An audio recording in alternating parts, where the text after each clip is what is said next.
Fix soil में पहले, फिर सॉइल से जाता है प्लांट्स में और प्लांट से जाता है एनिमल्स में। ठीक है, तीसरा है यीस्ट, बेकर्स यीस्ट, केकरी का बेक किया हुआ केक आपको पसंद है, बहुत ही फ्लफी होता है कि नहीं? Yes. उसके बाद इडली आपको फ्लफी अच्छी लगती है। देन डोसा है, डोसा का इडली का बैटर, ढोकला होता है वो फ्लफी होता है, ब्रेड है, केक है, ये सब कुछ फ्लफी क्यों होता है? क्योंकि उसमें बेकर्स यीस्ट ऐड करते हैं। पहले अगर फ्लफी केक बनाना होता था तो क्या डालते थे उसमें? एग्स डालते थे, but that is non vegetarian cake, तो ये उसका ऑप्शन है वेजिटेरियन केक, जिसमें क्या ऐड करते हैं हम? यीस्ट ऐड करते हैं। ठीक है, तो ये 3 यूजफुल माइक्रोब्स के बारे में हम पढ़ेंगे। इसके बाद और एक न्यूज हम पढ़ने वाले हैं, चौथा एंटीबायोटिक्स। यस, मेडिसिन में एंटीबायोटिक्स पढ़ेंगे। Then after next to this फिर हार्मफुल कौन से हैं? तो हार्मफुल में आप पढ़ेंगे क्लोस्ट्रीडियम और दूसरा फंजल। इतना ही है ना? आई थिंक इस पूरे चैप्टर में इतना ही दिया है आपको। लास्ट में एक टेबल दिया है जो बहुत इम्पोर्टेंट है।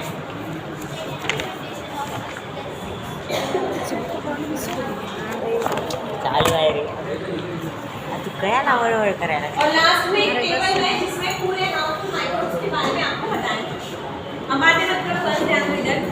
सबसे पहले बोलो, अब सबसे पहले हम पढ़ेंगे लैक्टोबैसिलाई के बारे में।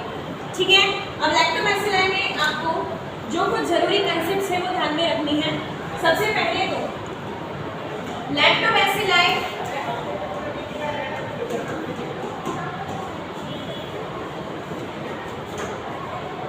आप क्लास के लिए आए थे ना? बोले आयुष बोर्ड भी है ना? अबे सगळं दिसायले हे करना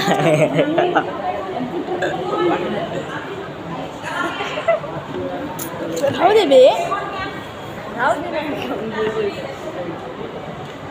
CBSE हॉस्पिटल अरे आयले रे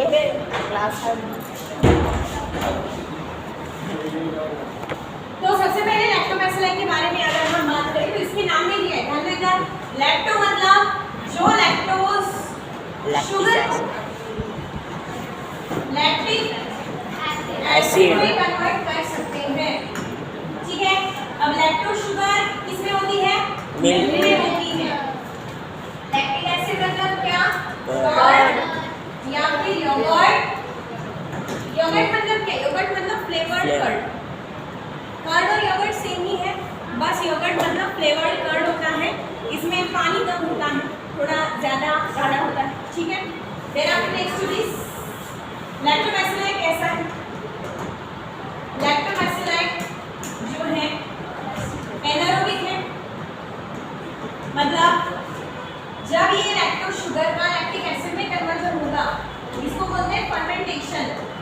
फर्मेंटेशन मतलब क्या? फर्मेंटेशन मतलब एनारोबिक रेस्पिरेशन। एनारोबिक रेस्पिरेशन मतलब in absence of oxygen. In absence of oxygen क्या होता है? जब एनर्जी एटीपी फॉर्मेशन होता है। ठीक है, सो एनारोबिक रेस्पिरेशन को ही क्या बोलेंगे? फर्मेंटेशन।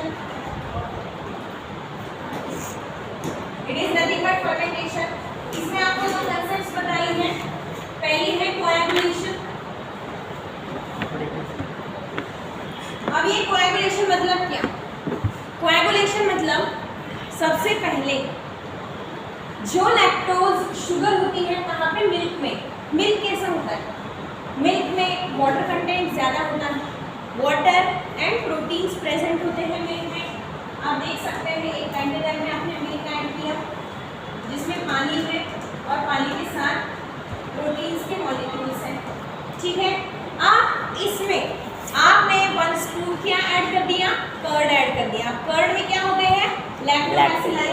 ठीक है, अब इसमें आपने लैक्टोबैसिलाई को ऐड कर दिया, तो ये लैक्टोबैसिलाई क्या करते हैं? कन्वर्ट करेंगे। यस, जो भी प्रोटीन्स प्रेजेंट होते हैं कर्ड के अंदर, उन प्रोटीन्स को एक जगह पे लेके आते इकट्ठा हो जाएंगे और फिर रिमेनिंग क्या बचता है, पानी। जो इसके अंदर है पानी, पूरा रिमेनिंग बच जाएगा यहाँ पे, ठीक है। तो वो पानी को बोलते हैं वेट, WHEY वेट। एंड ये जो प्रोटीन्स है,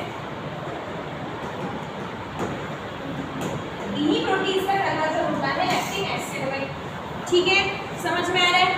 अब ये प्रोटीन्स ही हमारे लिए जरूरी होते हैं। हम बोलते हैं ना कर्ड खाते हैं, मतलब उसको क्या होते हैं, प्रोटीन्स। प्रोटीन्स के साथ क्या होता है, एसिड। कौन सा एसिड होता है, लैक्टिक एसिड होता है, ठीक है। ध्यान दो इधर। तो ये जो प्रोटीन के मॉलिक्यूल्स एक जगह पे इकट्ठा हो रहे हैं, उसी को हम बोलते हैं कोएगुलेशन। क्या बोलेंगे, कोएगुलेशन। जब प्रोटीन्स के मॉलिक्यूल एक जगह पे क्या हो रहे हैं, कंबाइन हो रहे हैं, इकट्ठा हो रहे हैं। तो दो कंसेप्ट्स आपको इसमें ध्यान में रखनी है, पहली फर्मेंटेशन और दूसरी कोएगुलेशन। फर्मेंटेशन मतलब क्या, fermentation is the process in which, write down, मैं आपको डेफिनेशन लिख के देती हूँ। पहले हेडिंग डालो, useful and harmful micro organisms. Fermentation दूसरी कौन सी तो प्रोसेस है ना, फर्मेंटेशन एनारोबिक रेस्पिरेशन। इसमें और एक आपको प्रोबायोटिक की कंसेप्ट बताएंगे, वो भी हम डिस्कस करेंगे। ये मदद है लेगा। अरे चलो लिखो, लिखो व्हेन, क्या मुझे क्या रास्ता दे। पहले हेडिंग डालो, useful and harmful microorganisms. Useful and harmful microorganisms. Then write down useful and harmful microorganisms. Then write down fermentation.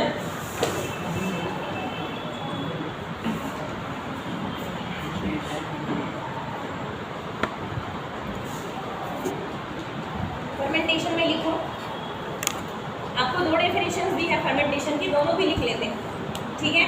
और मेरी थोड़ी अलग है, वो भी मैं आपको अगर चाहे आपको लिख के दूँगी। The lactobacilli converts, the lacto क्या बोलते हैं, ध्यान में रखो ना, lactobacilli converts, the lactobacilli converts, the lactobacilli converts, the lactobacilli converts lactose sugar, the lactobacilli converts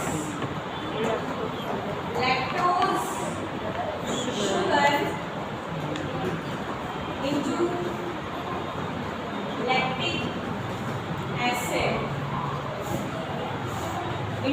acid, this process is known as fermentation. This process is known as fermentation. अब दूसरी भी डेफिनेशन लिख लो साथ में, दूसरी भी डेफिनेशन लिख लो।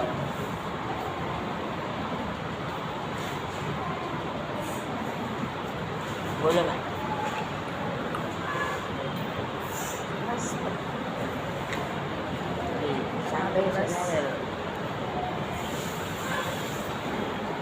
When the carbon compounds, when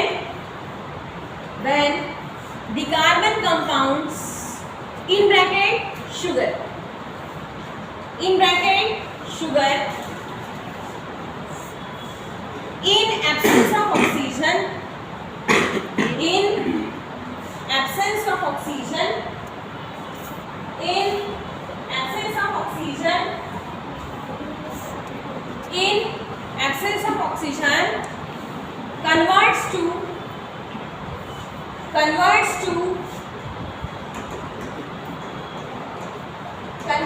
either alcohol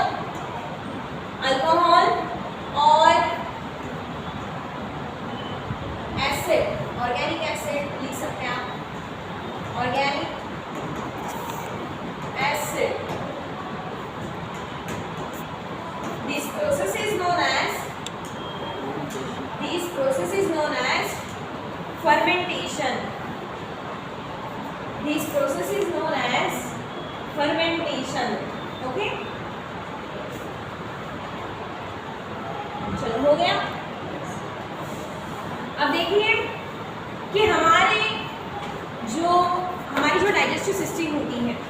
जिसमें आप बोलते हैं गैस्ट्रोइंटेस्टिनल ट्रैक्ट, गट हेल्थ सुना होगा ना आपने। तो अगर आपको अच्छा नहीं लग रहा है, मतलब वोमिटिंग जैसा लग रहा है, नौशिया जिसको बोलते हैं, या फिर समर में यूजुअली हमें अच्छा नहीं लगता, जब भी हम खाना खाते हैं तब हमें वोमिटिंग लाइक एक एक्सपीरियंस आ जाता है, तब हम डॉक्टर के पास जाते हैं। सो एट दैट टाइम डॉक्टर क्या बोलता है हमें कि समर में बटर मिल्क ज़्यादा पीना चाहिए, है कि नहीं? बोलते हैं ना समर में बटर मिल्क, छाछ, ताप ज़्यादा पीना चाहिए। ओके, तो ऐसा क्या होता है उस बटर मिल्क में? तो बटर मिल्क में होते हैं यही लैक्टोबैसिली, ठीक है। सो हमारे इंटेस्टाइन में भी बहुत सारे यूजफुल माइक्रोब्स होते हैं। कहाँ पे होते हैं? लार्ज इंटेस्टाइन में, सीकम वाला जो पोर्शन होता है, आप पढ़ेंगे बाद में। सीकम में बहुत सारे यूजफुल माइक्रोब्स होते हैं जिसको सीमायोन्स बोलते हैं। हमारे मतलब इंटेस्टाइन के अंदर वो ग्रो होते हैं और वो हमें हेल्प करते हैं वहाँ पे पूरा। अगर कोई हार्मफुल माइक्रोब हमारे फूड से चला गया तो उसको मारने का ये काम करेंगे, ठीक है। सो जब उनका नंबर कम हो जाता है एट दैट टाइम हमें फिर वोमिटिंग जैसा कुछ लगता है, ठीक है। तो क्यों होता है ऐसा? क्योंकि डाइजेस्ट नहीं होता फूड प्रॉपरली। सो ये जो माइक्रोब्स हैं इनकी ग्रोथ हमारे इंटेस्टाइन में मेंटेन रहनी चाहिए, इसलिए फिर हमें बटर मिल्क कंज्यूम करना चाहिए समर में, क्योंकि समर में इनका नंबर कम हो जाता है। ओके, सो और एक चीज़ हम कर सकते हैं बटर मिल्क के जैसा ही। आपको पता है जो साउथ इंडियन फूड होता है वो इम्यूनिटी बढ़ाने के लिए हेल्प करता है। हमारे इधर जो साउथ इंडियन फूड खाते हैं वो उसमें बहुत सारा बटर के ऑयल डालते हैं, चीज़ डालते हैं, या फिर उसमें बटर मसाला बहुत ज़्यादा डाल देते हैं, ठीक है। लेकिन जो साउथ इंडियन पीपल है वो देखो इडली, डोसा ये ज़्यादा कंज्यूम करते हैं, जो कि फर्मेंटेड फूड है जिसमें प्रोबायोटिक का नंबर बहुत अच्छा होता है। वो घी यूज़ करते हैं, ऑयल कम यूज़ करते हैं, चीज़ वगैरह ऐसा डोसा नहीं खाते वो जैसा हम खाते हैं, है कि नहीं? सो उसमें क्या होता है फिर? उसमें होता है जो यूजफुल माइक्रोब्स उसमें जो प्रेजेंट होते हैं उसी को बोलते हैं प्रोबायोटिक्स। समझ में आ रहा है? देखो यूजुअली हम मेडिसिन, कोई तबीयत अगर हमारी खराब हो जाती है एट दैट टाइम हम मेडिसिन कंज्यूम करते हैं, बट बोलते हैं ना prevention is better than cure. तो कोई अच्छी हमारी इम्यूनिटी अच्छे से बिल्ड हो या फिर हमें हमारी तबीयत जो है वो खराब ना हो, इसलिए जो पहले ही हम माइक्रोब्स खा लेते हैं उसको बोलते हैं प्रोबायोटिक्स, ठीक है। सो इसमें फिर क्या आता है? मैंने जैसे बोला आपको फर्मेंटेड फूड आएगा, देन दूसरा इसमें आता है, आपने सुना है Apple cider vinegar. Apple cider vinegar आता है इसमें जो कि बहुत अच्छा प्रोबायोटिक है। इसमें आता है बटर मिल्क, कर्ड, देन अगर हम दूसरे इंडिया के बाहर के फूड की बात करें तो सॉसेजेस आते हैं इसमें, देन एक चाइना का पिकल है कैबिज का, मुझे नाम याद नहीं आ रहा है उसका, kimchi, yes kimchi. Then dark chocolate जो होता है ना वो भी आता है प्रोबायोटिक्स में। आजकल तो प्रोबायोटिक की कंसेप्ट बहुत क्लोरेला पता है आपको। देन एक स्पाइरुलिना के टैबलेट्स आ रहे हैं मार्केट में, और कोरल टैबलेट्स वगैरह बहुत अभी मार्केट बढ़ गए हैं क्योंकि बहुत सारे लोगों में अवेयरनेस बढ़ गई है प्रोबायोटिक्स को लेकर। तो क्या आपको समझ में आया प्रोबायोटिक्स मतलब क्या? Yes. प्रोबायोटिक्स मतलब यूजफुल माइक्रोब्स जो हमें हेल्प करते हैं डाइजेशन में, हमारी गट हेल्थ के लिए, उनका नंबर हमारे डाइजेस्टिव सिस्टम में बढ़ाना, दैट इज प्रोबायोटिक। ये हमें कहाँ हेल्प करेगा? ये हमें प्रिवेंशन के लिए हेल्प करेगा। कौन से? बहुत सारे डिसीजेस के अगेंस्ट इम्यूनिटी हमारी अच्छे से बढ़ाएगा, ठीक है।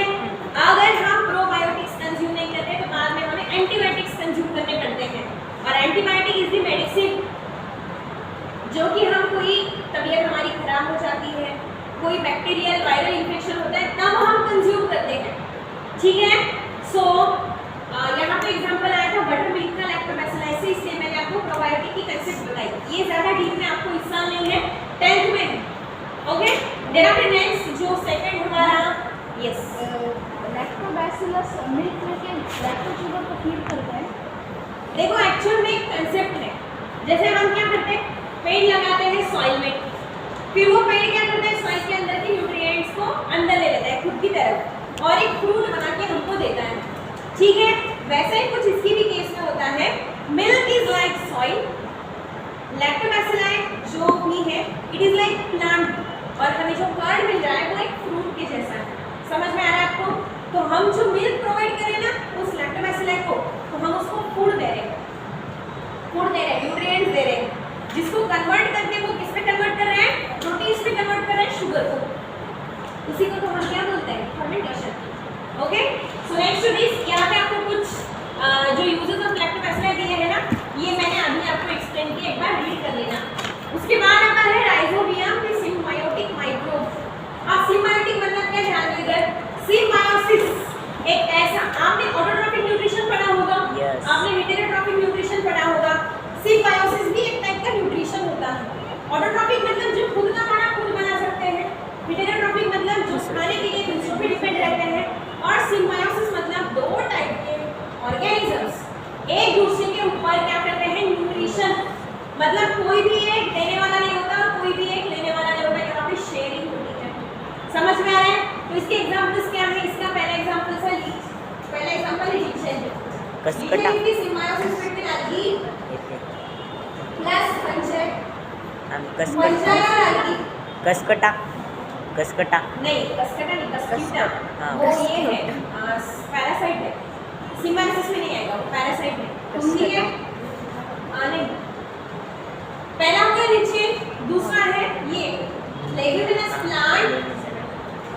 लेग्यूमिनस प्लांट जो होता है ना, लेग्यूमिनस प्लांट पता है आपको? यस, जिससे पल्सेस मिलती है हमें। हाँ, कड़दार, हाँ, पल्सेस मिलती है, ग्राउंडनट का, सोयाबीन का, मूंग का, ग्राम मतलब चना, ये जो सभी है ना, इसको बोलते हैं लेग्यूमिनस प्लांट।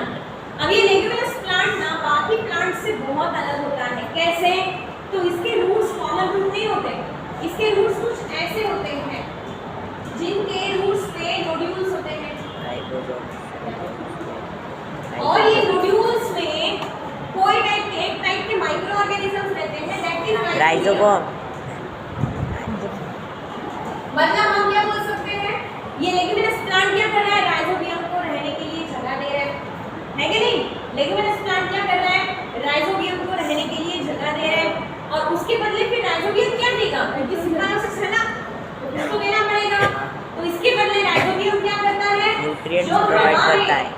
यस, जो हवा में नाइट्रोजन है और ये प्लांट सीधे नहीं ले सकता, वो राइजोबियम उसको कन्वर्ट करके देता है नाइट्रेट्स एंड नाइट्राइट्स, ठीक है? यस, फिक्सेशन बोलते हैं। यस, इस प्रोसेस को नाइट्रोजन फिक्सेशन बोलते हैं, ठीक है? नाइट्रोजन साइकिल में आपको पढ़ना है, I think it is given, हो गया ना पहले, इकोसिस्टम, उसमें नाइट्रोजन साइकिल दी है, ठीक है? तो यही है, ये atmospheric nitrogen nitrates and nitrites में कन्वर्ट होता है, जिसको नाइट्रोजन फिक्सेशन बोलते हैं, या फिर एक स्पेसिफिक नाम उस प्रोसेस को है नाइट्रिफिकेशन, ठीक है? अब ये नाइट्रेट्स एंड नाइट्राइट्स के लिए लेग्यूमिनस प्लांट कन्वर्ट करता है प्रोटीन्स में, प्रोटीन्स में कन्वर्ट करेगा, इसीलिए तो हम बोलते हैं ना कि पल्सेस में भी हमें प्रोटीन्स मिलेंगे। राइस में प्रोटीन मिलता है क्या? नहीं, उसमें कार्बोहाइड्रेट है। व्हीट से प्रोटीन मिलता है क्या? उसमें भी कार्बोहाइड्रेट है, नहीं मिलता है। हमें अगर प्रोटीन्स चाहिए हमारी बॉडी में, तो हम बोलते हैं ना दाल खानी चाहिए, है कि नहीं? क्योंकि उसको नेचुरली प्रोटीन्स उसी के पास है, चाहे वो आप एग्स खा लो, चाहे आप मीट खा लो, लेकिन उनको भी इन्हीं से मिलेंगे प्रोटीन। समझ में आ रहा है? उनको भी सीधा नेचर से नाइट्रोजन नहीं मिलता है, उनको भी इन्हीं से मिलेंगे। एनिमल्स को, सब एनिमल्स को प्रोटीन्स लेग्यूमिनस प्लांट या फिर इसके जैसे और भी कुछ प्लांट्स हैं, एजोला, एजोला नाम का एक प्लांट है जो पानी में रहता है, ठीक है? सो इसके जैसे कुछ माइक्रोब्स भी हैं, राइजोबियम के जैसे एजोलाबैक्टर है, एनाबेना है, नॉस्टॉम, चार है, और एक प्लांट है कौन सा, एजोला। ओके, मैं यहाँ पे लिख लो, पहला है राइजोबियम, इधर लिखो, नहीं तो यहाँ पे लिख लो, देखो नाइट्रोजन फिक्सिंग सती जाती है ऑर्गेनिज्म, मैं एवढे पावसात भिजत नव्हता नाइट्रोजन चला फिक्सिंग रे, बघ की. ऑर्गेनिजम्स कौन से हैं? पहला है राइजोबियम, एजेक्टोबैक्टर, लिख लेते हैं। एजेक्टोबैक्टर, एनावेनम, नोस्टोक एंड एजोला। ठीक है,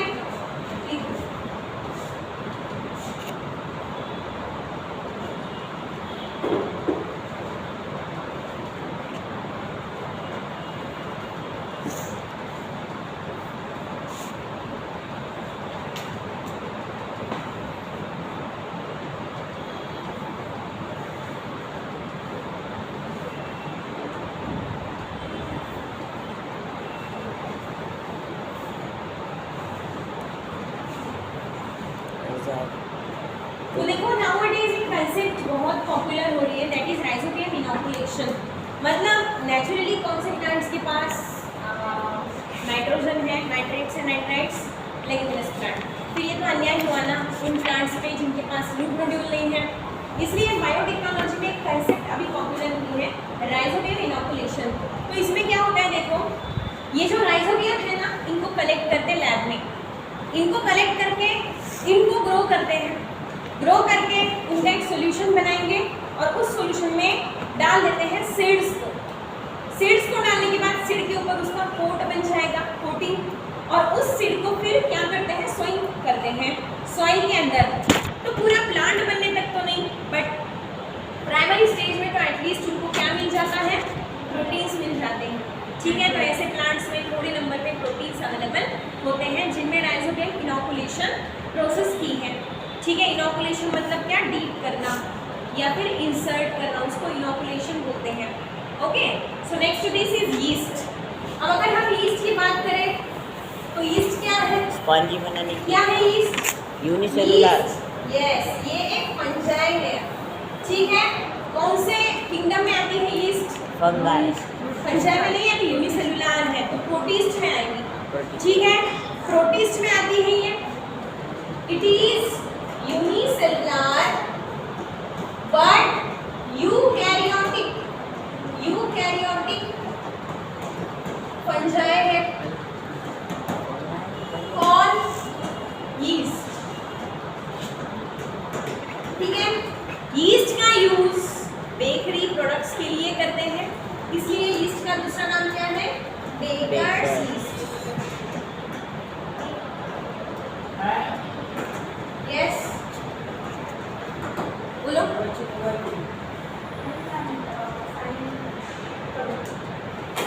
ध्यान दो इधर सब, इधर उधर ध्यान मत दो।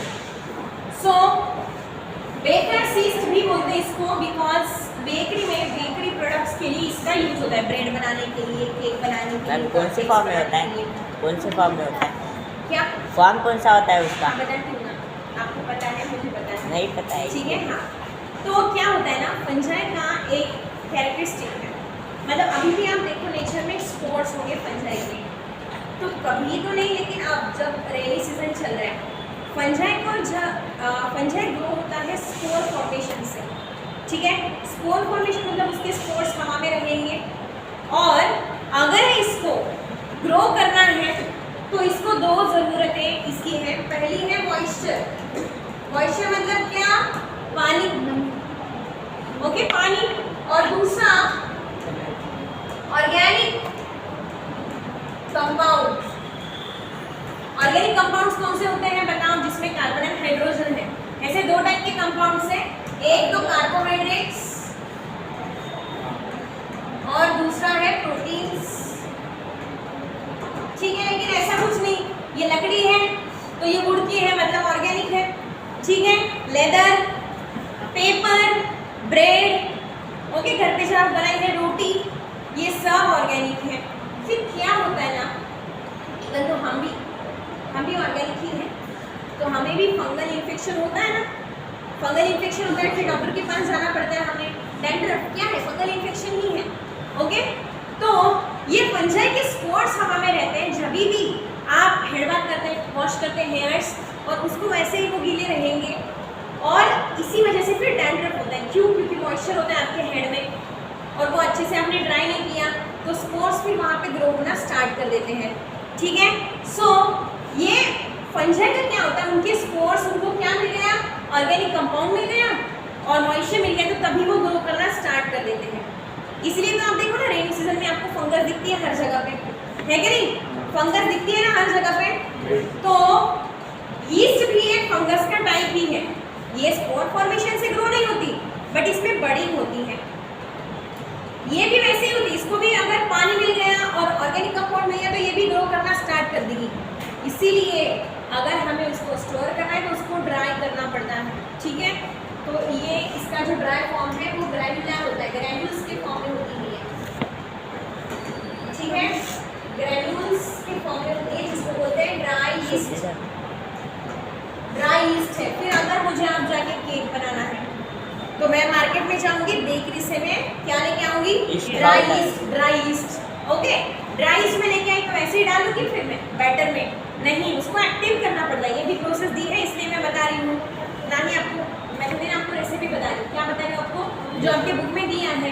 अब हमें देखना है कि ये एक्टिव कैसे होंगी।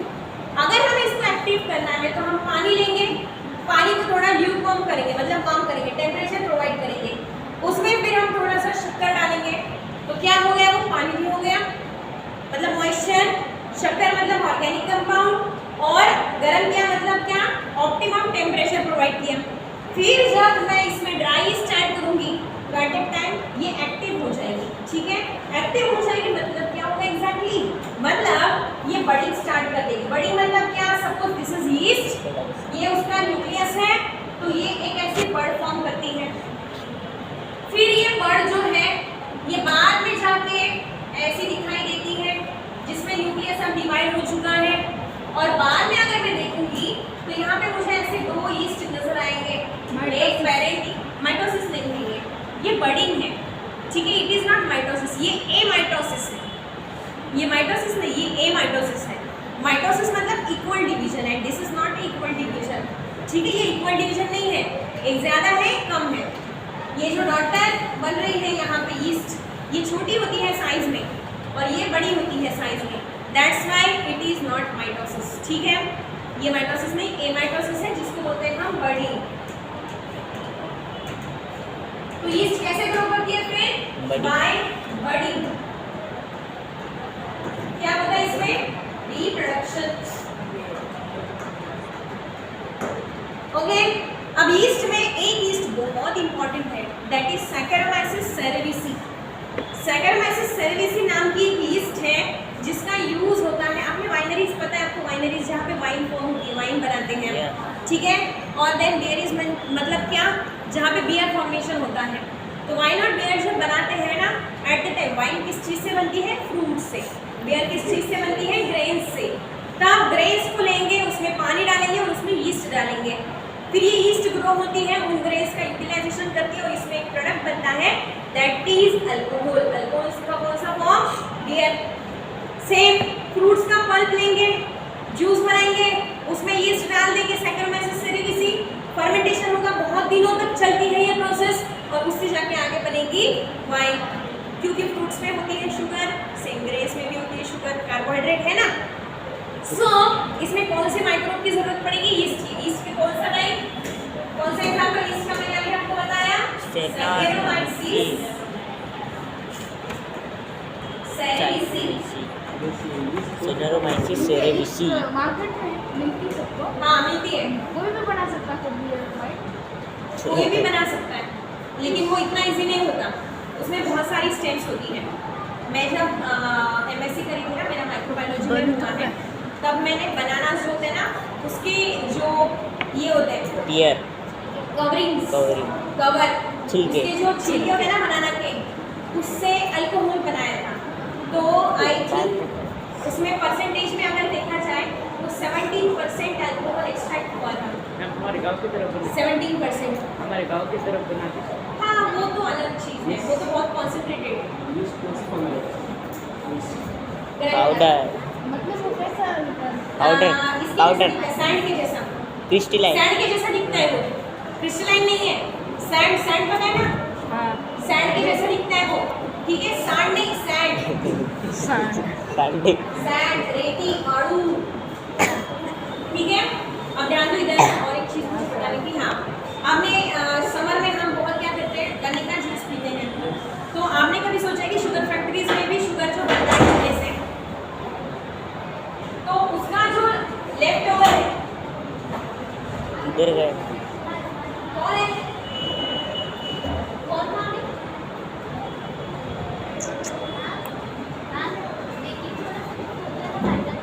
क्या?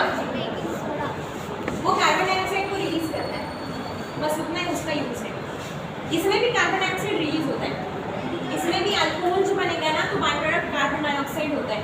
मैं क्या बता रही थी, लेफ्ट ओवर जो शुगर फैक्ट्रीज में बना, शुगर केन यूज होता है, या फिर जूस सेंटर पे जो भी शुगर केन यूज होता है, उसका जो बच जाता है ना पोर्शन, तो उससे भी क्या बनाते हैं, स्पिरिट बनाते हैं, मिथेनॉल बनाते हैं, इथेनॉल बनाते हैं। मिथेनॉल, इथेनॉल क्या है? इथेनॉल मतलब CH3COOH, इथेनॉल मतलब C2H5COOH, है ना? सॉरी COH में एसिड होता है ये तो, OH CH3OH and C2H5OH, तो ये क्या, इथेनॉल एंड मिथेनॉल। तो ये अल्कोहल की फॉर्म है, अल्कोहल की फॉर्म है, this is ethanol and this is ethanol, ठीक है। और स्पिरिट भी बनता है, spirit is also the form of alcohol, alcohol का ही वो फॉर्म है। तो फिर इसका यूज बहुत जगह पे होता है, जैसे आप देखते हैं ना डॉक्टर के पास पहले स्पिरिट लगाएगा, बाद में इंजेक्शन इंजेक्ट करता है। तो अल्कोहल क्या है, फिर अल्कोहल डिसइंफेक्टेंट है। हम जो फिनाइल यूज करते हैं, फिनाइल भी अल्कोहल का फॉर्म ही है, जिसका फॉर्मूला कुछ ऐसा है, फिनाइल, फिनाइल पता है ना, ये फिनाइल है, फिनॉल बोलते हैं उसको, ये भी अल्कोहल का ही एक डेरिवेटिव है। मतलब क्या बोल सकते हैं, alcohol, what is alcohol? Alcohol is the disinfectant. Disinfectant मतलब आपने जो इसमें कोविड में सैनिटाइजर यूज किया ना, वो अल्कोहल का ही फॉर्म था, है कि नहीं? सो समझ में आ रहा है आपको? तो इसका ये दूसरा भी एक यूज है, ठीक है। यहाँ तक तो हमने कवर कर लिया है। मैम आलू को रखने के बाद क्या?